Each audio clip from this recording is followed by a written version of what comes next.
First order of business. There we go. Okay. Can you hear me? Yeah. 11:30. That would be awesome. So take it away. Certainly. Well, good morning, everyone. It's a privilege. My name is JC Connelly. My wife and I work together. Her name is Sarah. We've been business partners in real estate for about 7-8 years now, 7.5 years. Transferred over from Crylike about a year ago, and they do a tremendous amount of relocation. So that's what really started us off on this path. So we've been very blessed, and we're here to just kind of help others. If you have questions after this, feel free to reach out to me. Ready to start. So, Collyn, you have anything? Cool. Yeah. Well, basically, I was going to go over what everybody, the kind of things we're going to go over today. And so we're going to be following this outline, and we're going to talk about how to get relocation leads, how Village gets them, and how our agents get them, what that typical process looks like.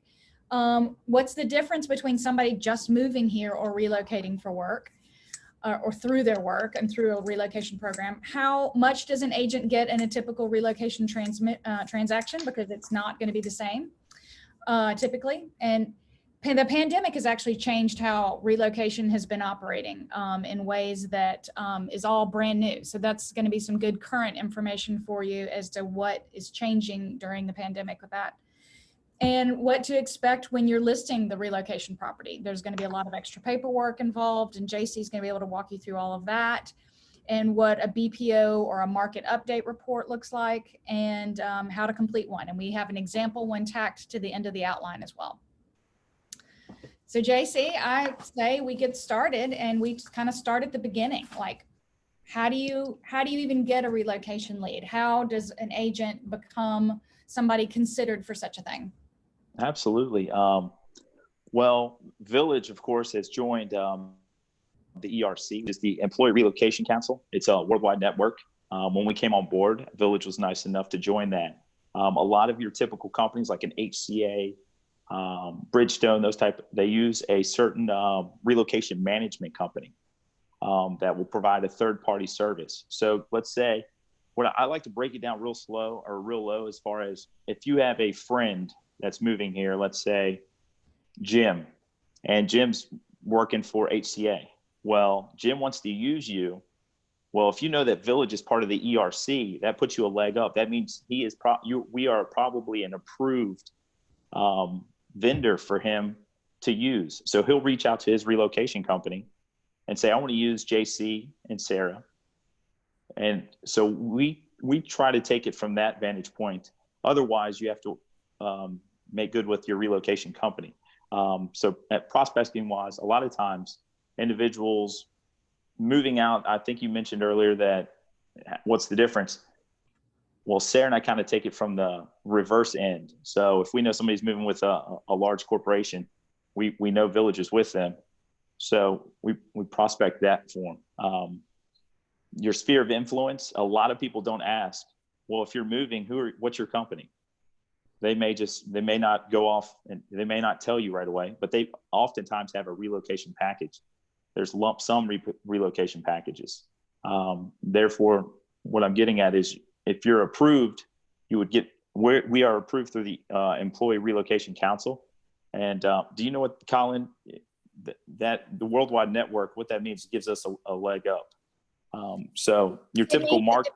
Right. If a company does a search for Nashville, you choose certain counties. So I think we chose four of our main markets. I believe ERC has us listed with Nashville, Franklin, Hendersonville, and Brentwood. And Mount Juliet, actually. I think we've got 5. But anyway, so yeah, the company would look on their ERC database to see which companies are represented in the market that they're moving their person, and Village would come up. Yes. And Sarah and I, we work the angle of HR departments. So if you have a source in the HR department, or if you have a lot of friends or your sphere of influence, you don't necessarily have to go the traditional route of being selected by the third party. So that's one thing a lot of people don't think about. For instance, I had somebody that relocated through a company called Whirlpool. I like to use that as an example. Well, they were able to pass me off to 3 others. So that's one good thing when you're prospecting and working with relocation companies. or companies in general, they're always moving, and you can almost bank on them. If as long as you stay in touch, you can always get them as the sale or the listing side as well. We'll go into that further, but there are a ton of relocation management companies: Brookfield, Serva, MRP, Lexicon, Weichert Mobility Solutions. If you're not sure what these are companies like Weichert's used with Bridgestone. I left a lot of those out. I'll have a sheet that I will send out a little bit later, but pretty much any company that is large and corporately headquartered here will have a third party management company that they use that you have to go through.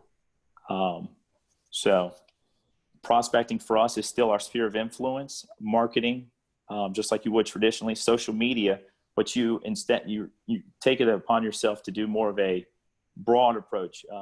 We do Williamson and Davidson heavily, so you have to be very up on those. So our leads are coming from prospects, any companies that we work with or that we know about. Of course, Sarah and I post a lot of social media in regards to relocation, people moving here, the opportunities that are here. So we get a lot of contacts through that. And with the help of Village being part of the ERC, we have the ability to work with these clients that are coming into town, moving and leaving. If we weren't part of the ERC, typically you cannot work with any of these companies. You have to be approved on their list. Designations, if you're CRS or ABR, a lot of people will be looking for that exclusively. So you do want to have some designations. It does help you in this side of the business, relocation. You want to build your relationships as far as your leads go. So build relationships not only with that particular client or your sphere of influence, but for instance, I went through last night and I was like, wow, I have 25 people that I've worked with through relocation recently. And I've reached out to all of the department heads in the past. So it keeps me on their boards. If let's say LifePoint has somebody moving in, a lot of times I get a phone call before it even hits the third party vendor. Or if it's a company, you can name any other company, Amazon. So you get a lead of that, but just know that you going into it, you're going to have to deal with a third party company. We try to streamline and get there beforehand. So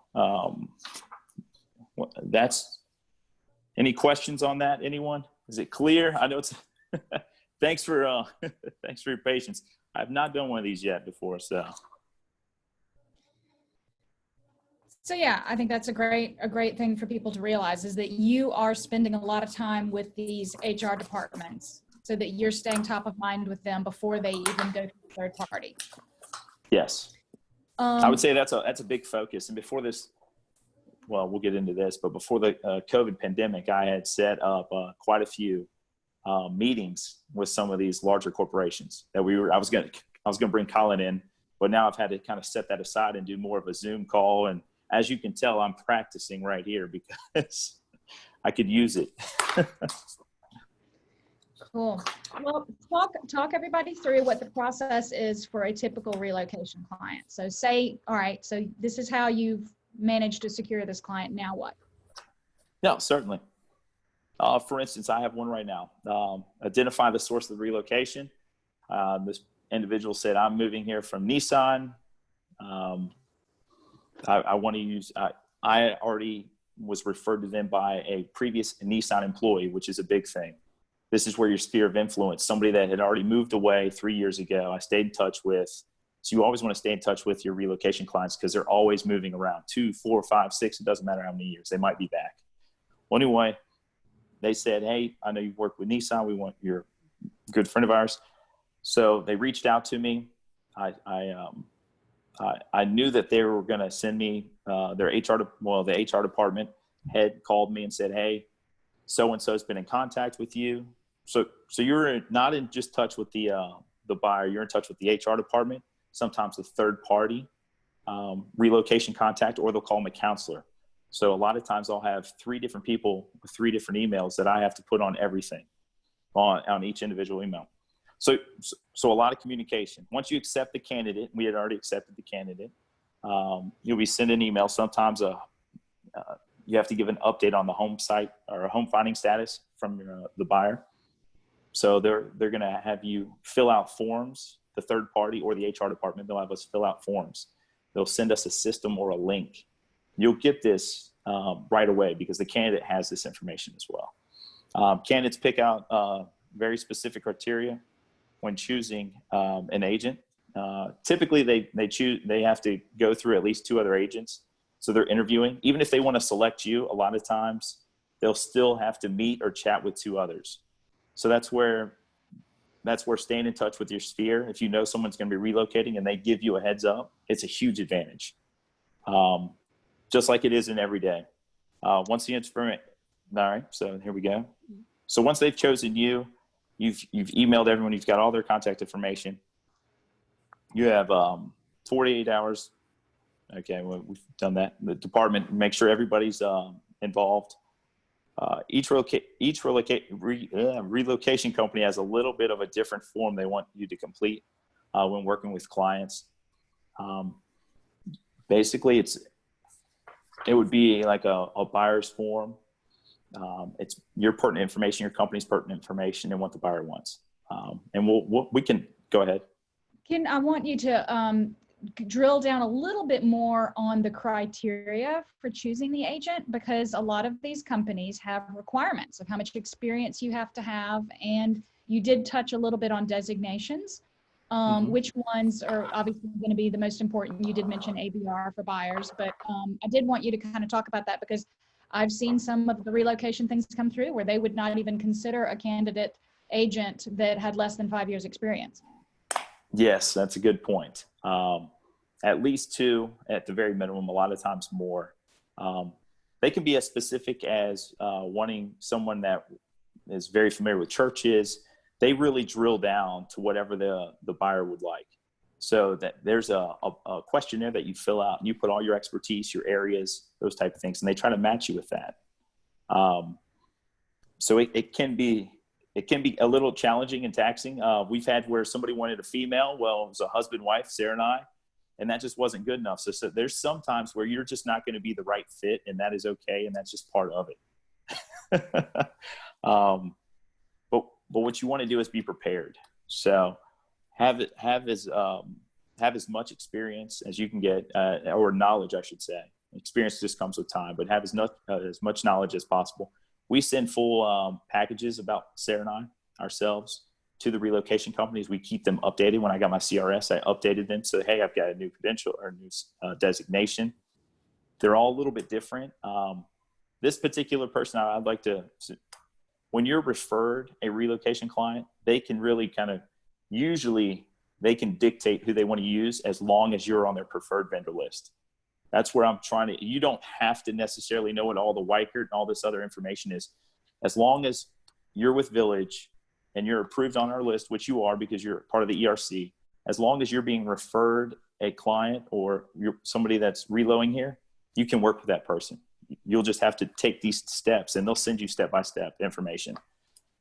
Does that answer your question, Collyn? I know it's a roundabout way, but there's so many variables.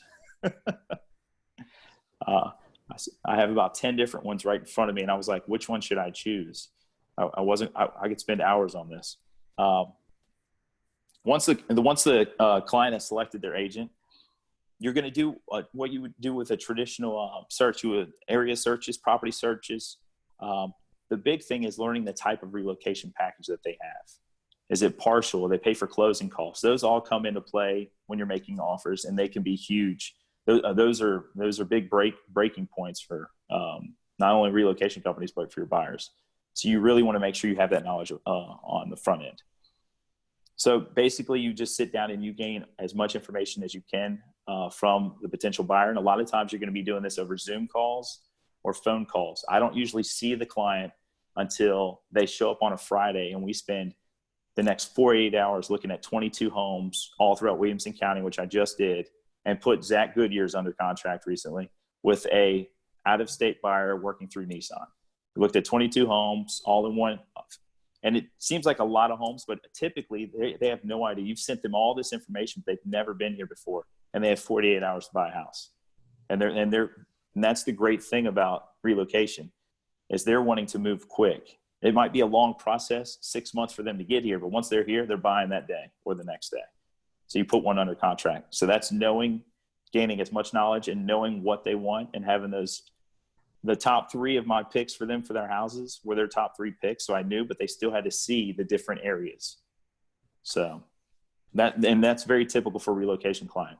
They're going to know the house they want, but they won't know the area. So you might look at 3 different houses in 5 different areas. One thing you want also with part of the typical relocation client process is have lists ready. This is just part of, I have country clubs ready, restaurants ready in every different area. So if somebody says, hey, JC, what's the price of the Governor's Club? How do I get in there? What's the buy-in? So I have a list of every one of them in Nashville, and I send them if they want school. So I have a list for about everything you could think of, and it's all nice in order fashion. So it might be something I want to put up, Collyn, later. I don't know if you'd be interested in that for everyone or not. Yeah, I think we can add that. We can create a folder for this class and add our outline, and then any other documents that you think are relevant would be great to share. Okay. Yeah. Because some of this end stuff we could do a whole class on BMAs. We could do it. I mean, it's after that, after this cycle, once they get here, it's just a normal purchase as far as with paperwork. You just keep the relocation company involved, and they might have a couple separate documents, but you'll know that ahead of time. But as long as you keep everybody informed and everybody's happy, it's really an easy process.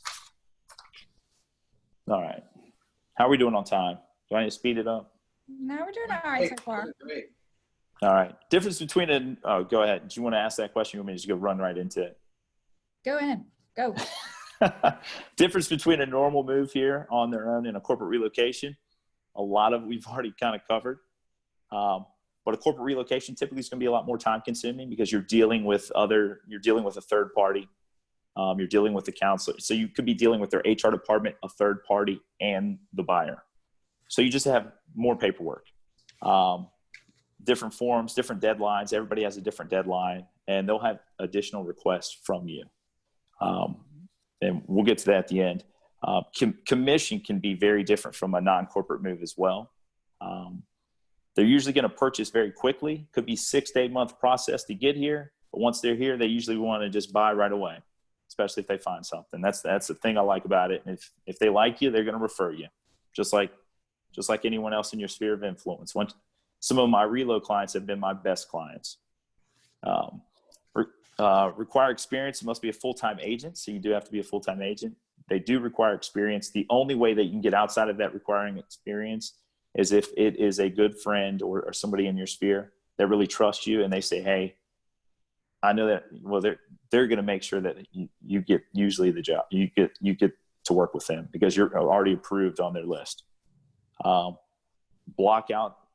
One difference is where you might have to block out an evening here or there for a normal person wanting to move.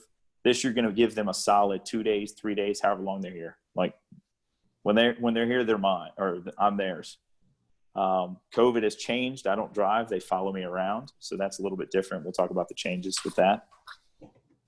So that's, I would say that's the big difference is paperwork, keeping everyone involved, and really knowing what type of packages that they have. So if I'm trying to figure out how I could explain what a package would look like I'll talk about that in another slide. How about that? All right. How much? And for them to realize what that 30 to 40% means as well, because some people really don't believe it when you tell them. Oh, on the relocation compensation? Yeah. It can hurt. It can hurt sometimes. It hurts your feelings. You spent 6 months recruiting this person, and you showed them 20 properties, and your paycheck looks like peanuts compared to the $200,000 house you just sold down the street. But what you're not thinking about, what a lot of people say, I don't want to do relocation, JC, you only made $5,000 on that. You should have made 15. Or that's how big of a difference it can be, everyone, sometimes. What you're looking at is when they sell, if I do my job right, I'm going to get the listing side of it. If they have 5 other colleagues that are going to be moving here, then I have a greater opportunity of getting all those 5 colleagues that are going to be doing the exact same thing. And sometimes I can even edge up my percentage depending upon what their relocation package looks like. So that 30 to 42%, those are the worst. But if there's a lot of individuals that move here from out of state or different companies that will get a lump sum, let's say Instead of them saying, I'm going to pay all your closing costs, we're going to give you $20,000. You pick and choose whoever you want to work with. Well, then you get your same commission. So that's one thing that's why I say the normal split. So there's all different levels. You just don't know exactly which one it is until you're pretty far into well, you'll know right within 48 hours of the process. If this one's going to be, I'm going to get cut like crazy, or I get to keep all my commission. But you just don't think about that. You have to keep going. You just treat them like you would any other client, if not better. But So, you would probably say that for the companies that do take 30 to 40% of your commission, that it is short-term pain for long-term gain. yes, absolutely. Because at some point after these people have been here for a while, then they can be repeat clients down the line, or like you say, with their colleagues. So it's important for people to remember that while some people, I hear a lot of people say it's just not worth it for me because I'm not going to make anything, they're not necessarily thinking ahead about, No. This is a relationship-based business, and in 5 years they may want to upgrade. They may have their housing needs may change. And that's the great thing about the relocation. That's why we like it so much, is the fact that if we're in a downtime, and like, I don't know if any of you know that Bridgestone just had a major layoff, 2 of them, 2 hurdles of layoffs. Well, I've been getting phone calls, and that's it's bad for them, good for me, because they're going to be wanting to sell pretty soon. So, and we're part of the ERC, and they're very strict on who they use, but they do open up those policies when people are, I wouldn't even say necessarily always laid off, but when they are laid off, they pick and choose who they want. They get a package and they're like, JC, I just got this. We might be moving out of state. Will you take care of us? So that's the thing. It's good in a good economy. It's good in a down economy. Relocation, you're always going to be hired and fired. So you have to look at it that way. So as long as you stay in touch with that person, you're good to go. And not one of them will pay administrative fees. So that $150 that Village charges, you just go ahead and take that on the chin. It's well worth it. How has pandemic changed relocation?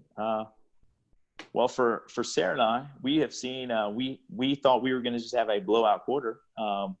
And we've had a lot of them deferred. A lot of the companies have deferred their moves. They're waiting 6 months, 6 months. Now we're at 9, and some have even lost their whole relocation packages. If they want to move here, it's on their own dime. And 2 of them said no already to that. But I'm staying in touch because it's going to eventually happen. So yeah, some companies have restructured their relocation packages. One was getting full benefits. He lost that, but he said, JC, I'm still there. I've got the position. They're going to give me a smaller package. We want to use you. Well, before they were going to take about 35% when he was going to go through Weichert. Well, now that he's not going through Weichert, I get my full commission because I stayed in touch with him. So even though he was delayed, I'm getting a full commission because he got a lump sum. He can use whatever realtor, whatever agency he wants to. So that was the good thing of basically being in touch with someone that was already going to be relocated here. If people are wondering how I got most of these, HR departments, sphere of influence, if you go to your LinkedIn page, I don't know or Facebook page, and you start just looking at people's employers, where they work, you will see a trickle down effect. You start, emailing, staying in touch. They're going to say, hey, I got people that are being laid off. I got people that are being relocated here. And then you explain how we're part of the ERC. I got off on a tangent there, so I apologize, but back to the pandemic. Documents are being added, always benefit the relocation company side. What do I mean by that? The typical COVID-19 form that we have, they wouldn't even just use the relocation company. They had a COVID-19 form that basically said, and this was, we had the buyer on this one. If they said, and this was the listing side. So they basically stated that, and when I say it's always in the best interest of the third party or the relocation company, they said anything that pertains to COVID-19 that is on the buyer, that they're going to have to pay the proceeds on that. We had to sign that document. They wouldn't have sold the house to us. My client wanted the house. So what I mean is, in some of these, you have 66 pages. You want to make sure that you read every page, because your buyer or your seller, well, it's always going to be good for the seller, but the buyer, especially if you have a buyer that's relocating and they're purchasing a relocation property, that is already owned by a corporate company. For instance, Weichert purchases companies or houses for people. I'm gonna get into this here in a second. They basically sign their rights away on those 66 pages. So am I clear on that? Or kind of, Collyn, do I need to explain a little bit more detail about how that works? Because the pandemic, the COVID-19 basically gave up my buyer's rights. Even though it was COVID-19, if it was extended, my buyer was going to be responsible for any fees that were accrued because of the extension if they stayed in the contract. But so what I'm hearing from you is that our COVID hold harmless forms and the other COVID form, I don't know the number off the top of my head, but the one that basically says if there are delays or there are things that are related directly to the pandemic, you're saying the relocation companies are not accepting those forms? No, they accept those forms, but they added another form in there that said, if you continue with this contract, even though you're delayed, and it causes my client any fees or us any fees, then you have to pay for those fees. So is that? Mm-hmm. So okay. it was something that I went back and forth for like 2 days, and I still lost the battle. Nothing happened. We still closed. Basically, they're saying you either approve this or you don't. We're just not going to accept your contract. That's what they were doing. So it's like, you want the house or you don't. You don't have a whole lot of choice there.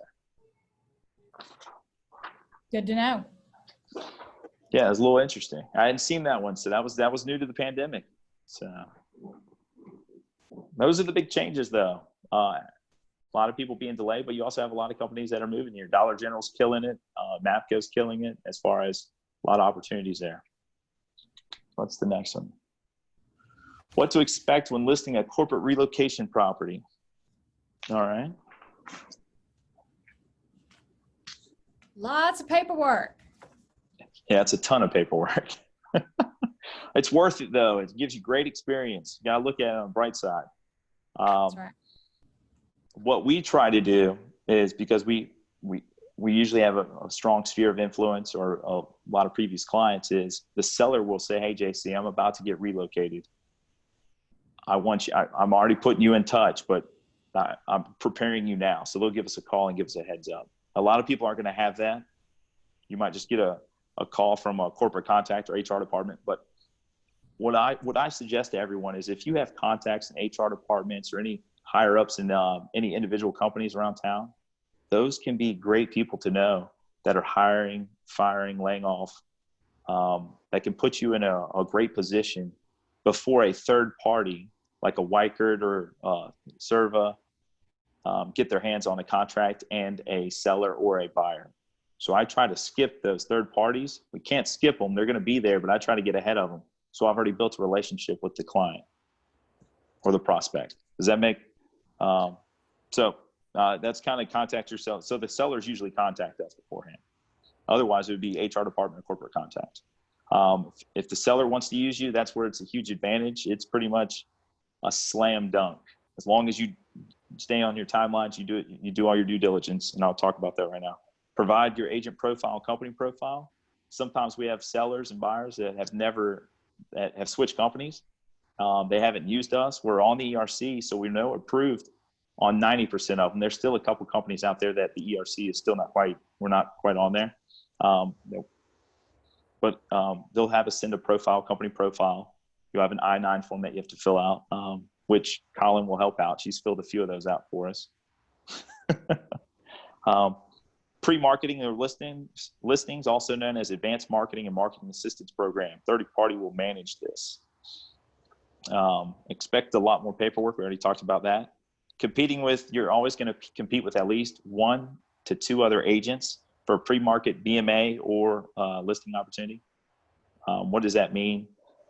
Even on the buy side now, you're going to have that. So even if they select you, they still have to interview 2 others.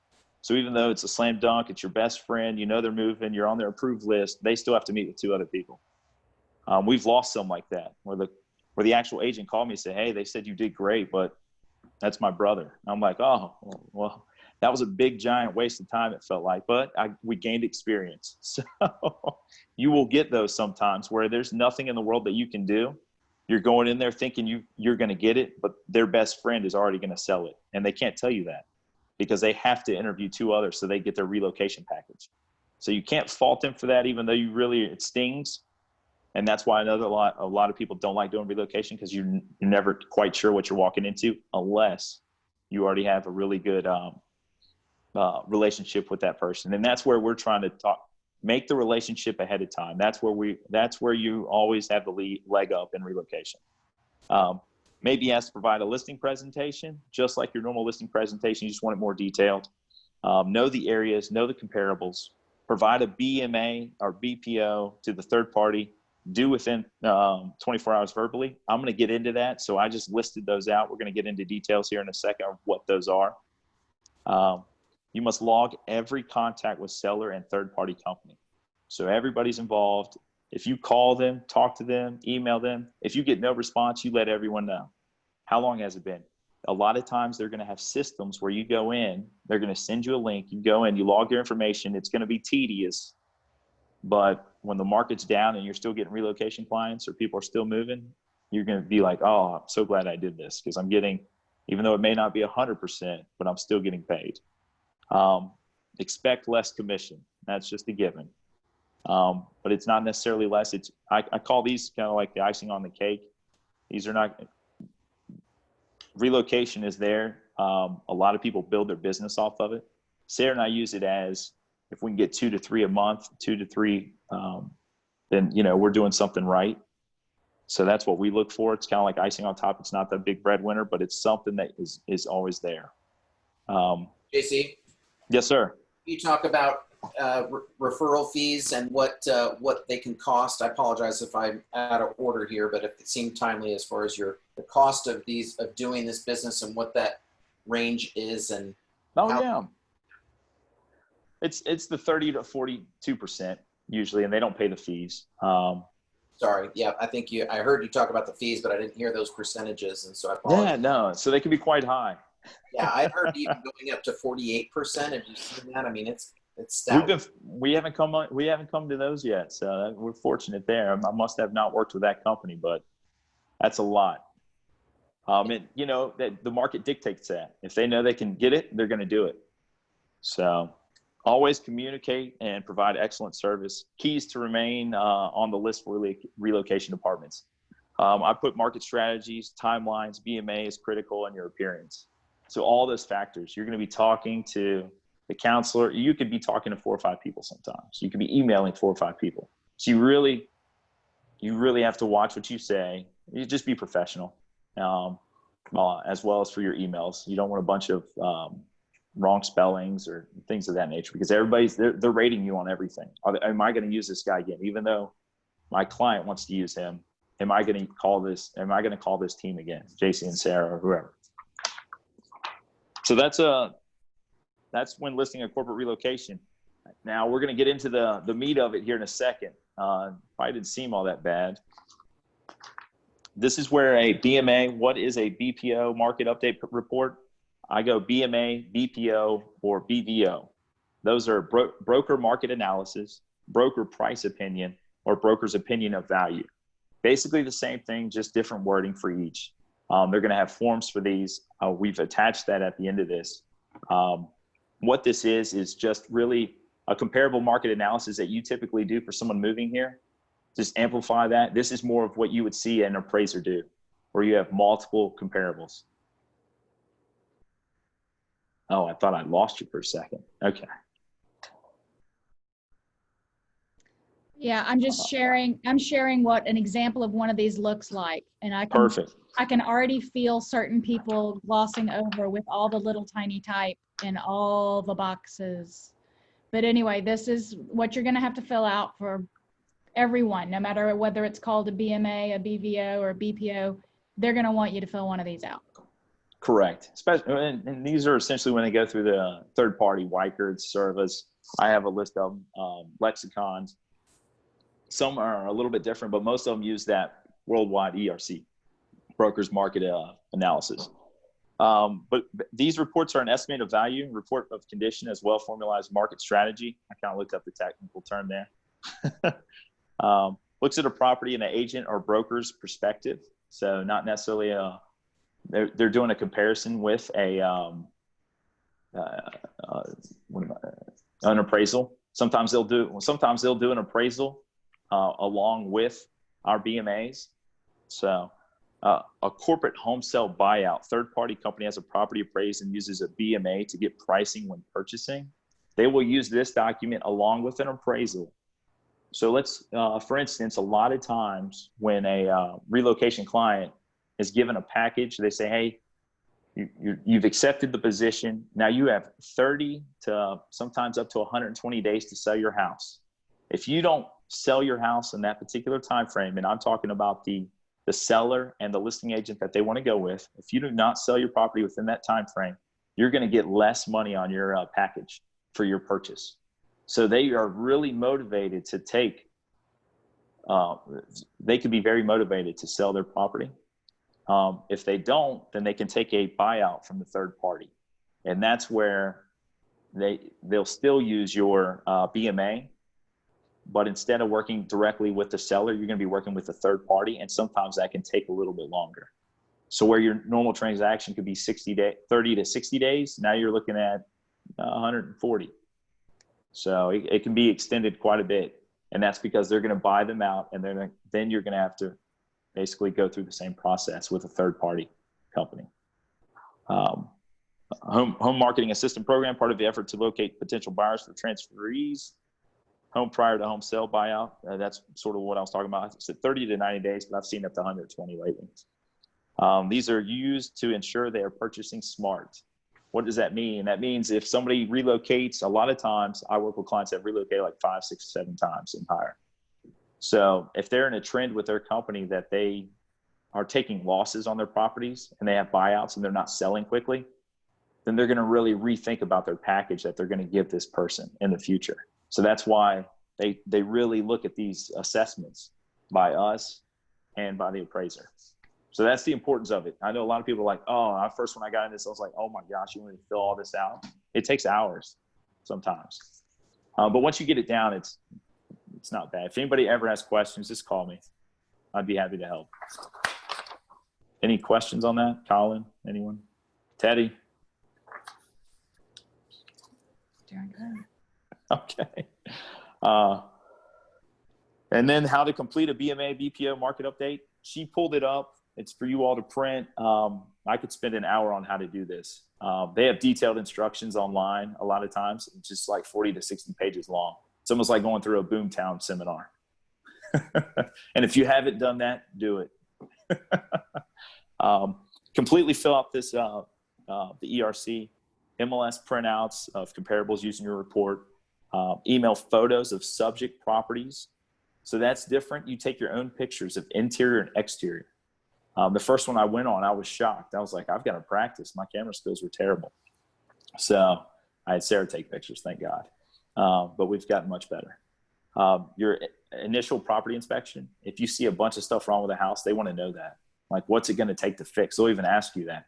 So sometimes I'll even have a contractor with me or come right that same day, or I'll email them like a list of items and pictures so I have a better idea, not just going off the cuff of what I think it will cost. So you're really wearing a lot of hats when you go to these. Complete marketing strategy, that's a huge one. So between the BMA and the marketing strategy, I mean, if you don't get all of these, like they basically have a checkbox in front of them. If you don't know the person selling the property very well and you're just competing with these other 2 agents, then you have to be running all cylinders, or you will not get the listing. Can you talk to them a little bit more about the marketing updates that you have to provide the third-party companies, like the weekly, so that you have to prove to the third party what you're doing in your marketing strategy and how that works? Oh, absolutely. So Sarah and I have a listing packet. So it's a detailed laid out plan that we have, and we send that to them so they can see it. But then we do every Monday, we ask them, when do you like to be updated? And sometimes they'll tell us, they'll have a system and say, update us every time you do something. Otherwise, I'll do Monday updates, just like I do for my clients, so I can keep consistent. That'll be contact, emails, flyers, when we're having professional pictures, every step or phase that we're going through. Some just want to know that when it's ready to list and when you're under contract, that's all they want to know. Others are going to want to know everything. It really just depends on the counselor or the relocation company and what they want. So that's why you really have to ask those questions in depth. What are you looking for? Do you want to be updated every week? How does that look? Because every one of them are different. So. When in doubt, log your activities like an old-fashioned timesheet. If you ever worked for a company that had timesheets, this is going to be something that you're gonna want to be keeping track of all of that, because if they are one of those companies that wants a weekly update, you need to not have to spend an hour going back through your calendar trying to piece it together. Correct. Yes. Yeah. I simply do a email to myself almost every time, or a note, and then I just shoot it on to them. So plus I have my wife who's way more detailed than I am. That's why I'm on my phone right now. She would have had us on the laptop here. So, and then we can just kind of, what time is it? I don't even know what time it is right now. We've got 10 minutes left, so we're That's good. perfect. So we can just kind of scroll through the Worldwide ERC, and I know you went through it. It is tiny, but you can actually go in the systems and they'll provide this for you. So it won't be this small. It's just the only copy I had on me right now. I printed out. I don't know. Do we take questions from anyone, or do they? Yeah, absolutely. If anybody's got any questions, and if there's any one particular part of this you want to focus on, otherwise, it is pages upon pages upon pages. I think it took me 5 minutes just to scroll through it before. You really want to be as detailed as possible on it. And a lot of times they'll even have another place where you can input information so you can get it to them. So there'll be like a portal, and you'll log in, and then you'll fill this out. It'll take a couple hours. But after that, you just stay in touch. You know, it's a combination that you're really interviewing with the relocation company and the seller. But if you have a great rapport with that seller already, which is where Sarah and I usually get most of our clients, is already having that relationship with the HR department and the prospect or client. So that's where we go. We don't really go through the third party. We just have to use them. That's all. Hey, JC. Yes. Oh, I had a question on this ERC report. So is this just filling in information? It's not, when I look at appraisals, there are certain things that appraisers do that I don't do, even though I do market analysis. So, right. I mean, is this just kind of filling in information, finding comps? Well, it's more detailed than that. They're going to want the condition. They want you to almost drive by they want you to drive by, or at least seeing some of the other properties that you're actually putting in as a comparable. So they want details. So the more details that you have, the better off you are. Mm-hmm. So yes, it is a market analysis, but I would say it's ×5, but it will also give you so much more experience. If you just did 2 of these, I mean, your knowledge will be it'll be increased, especially in those neighborhoods that you're looking at. Yep. and the properties. Mm-hmm. So it is, but it's just diving in a lot more. So as you look at it, because they're going to ask you a lot more questions and a lot more details, and they're going to want your opinion. They'll want, sometimes I like to give a range, 5 to 10,000. A lot of times when you give pricing, you do not give it to the actual seller. You give it to the third party relocation company. Mm-hmm. Now that is all dependent upon what they say. So, because a lot of times they'll ask you, well, how much do you think my house is worth? And sometimes they're just messing with you in the interview. But I stick to my guns and let them know that you don't want to be wrong on your marketing. So if you say I can sell this thing in 30 days, you need to have a price that shows that. So, and what I'm saying is that all that information is in here. You can put it all in there along with your marketing. Hopefully that clarifies it. So it's a little more in depth, but it's nothing you couldn't do. Yeah. It's just time consuming. It is time consuming. Sure. All right. Anyone else? Or do you have any questions, any clarifications you would like, Collyn? Not for me. I think really it's more of anybody else have any other things they want clarity on, or any more information from you about. I'll just add how thankful I am to have you with us. Village has I've been looking for someone that is pursuing and passionate about this sector of the business. It's important. And I refer to these accounts as channel accounts. It's just people that, accounts that can produce multiple sources of clientele. So I believe in them strongly. And the beauty is too, is there's a lot of businesses that don't have formal relocation partners where you're going to take that cut. So leverage your sphere of who is in influence at corporations and small businesses that can become a referral partner. And like I said, a channel account. Those are the whales that deliver the, as you said, what are the kind of the bonus deals each month. So thank you so much, JC, for your time and for your preparation and organization. And this outline is just awesome. Thank you. Oh, thank you. Thanks for having us. I say us because Sarah helped me. There is one question in the chat. Okay.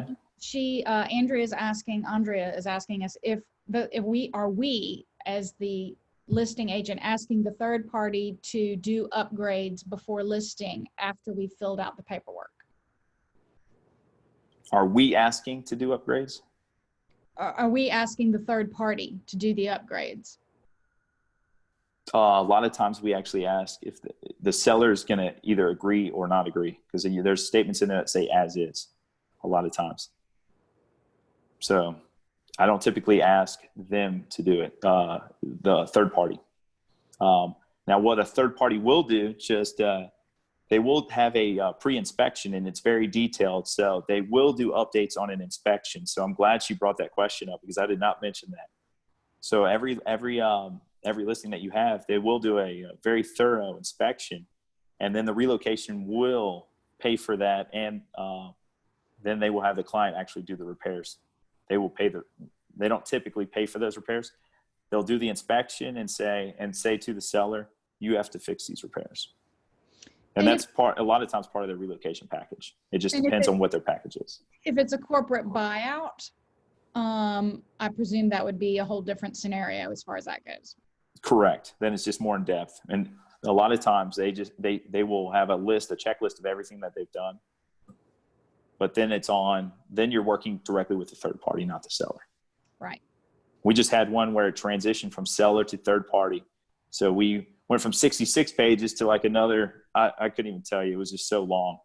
But they had the pre-inspection, they had everything fixed. Once a third party got their hands on it, it was just a whole other layer of documentation that we had to go through. But for the most part, everything was done. Does that answer her question? It's very subjective. Andrea, I've unmuted you if you want to speak up, if that answered your question. Yes, she says. Okay. Okay, anybody else?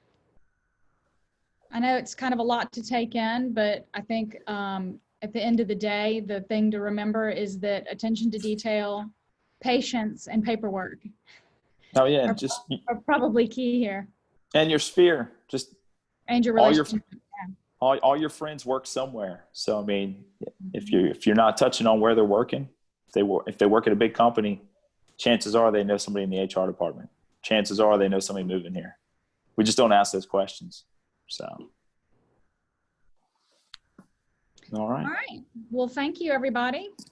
Thank you, JC, for sharing your wealth of knowledge in this niche business that really scares a lot of people. And I think you've managed to make it a lot more accessible and make everyone realize that it can be done.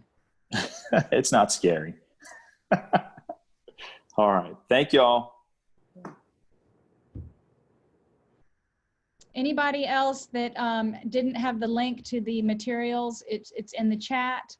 And then I will go and post in the Agent Toolkit Google Drive the list that JC is going to give us about amenities and things like that when I get it.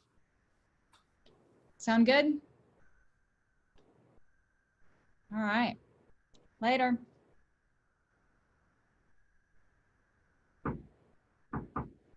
Yo.